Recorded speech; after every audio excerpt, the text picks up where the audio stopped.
এটা আপনি রাস্তাটা লাগে না আমরা একটু কষ্ট করতেছি। আমরা তো গরিব মানুষ যে একটু গাড়ি ঘোড়া চালাই চলি। এই মুহূর্তে উপস্থিত হয়েছি কুরাটি গ্রামের যে ব্রিজটি নতুন ব্রিজ হয়েছে।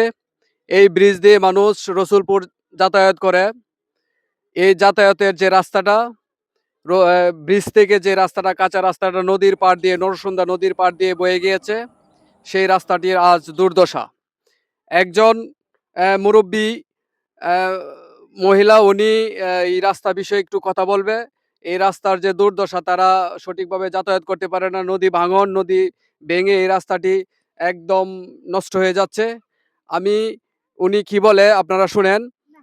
ওনার কাছ থেকে আমি একটু কথা বলি, শুনি। আচ্ছা, কি হয়েছে রাস্তাটা কইন একটু, যে রাস্তার বিষয়ে এটা আপনি। রাস্তাটা লাগে না আমরা একটু কষ্ট করতেছি। আমরা তো গরিব মানুষ যে একটু গাড়ি ঘোড়া চালাই চলি এটা আমরা চলতারি না। আচ্ছা আচ্ছা। ওরে বাঁশ কিনে কিনে হাফু দিয়ে দিতে হুন্টার মুটার লয়ে যা ভাঙ্গে করে ঘুরে ঘুরে লাই। আচ্ছা আবার বাঁশ কিনে আবার দিই। ব্রিজ দিছে তুই যে রাস্তা না হওয়াতে এই ব্রিজের কি দাম আছে কইছে? ঠিক আছে। আচ্ছা, খুব সুন্দর কথা বলছে। এই যে দেখ সাকু, অল্প কিছুদিন পরে আবার ভেঙে যায়। এই যে রাস্তাটা, এই রাস্তাটা যদি সঠিকভাবে সুন্দরভাবে হয়, তাহলে তারা এই দুর্ভোগ থেকে মুক্তি পাবে। এই রাস্তা নিয়ে ঝগড়াঝাটি হয়, এটাও উনি বলতেছে।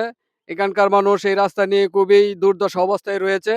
আমি নান্দাইল উপজেলা আম, প্রশাসনের কাছে দৃষ্টি আকর্ষণ করছি এই রাস্তাটা অতি তাড়াতাড়ি মেরামত করার জন্য।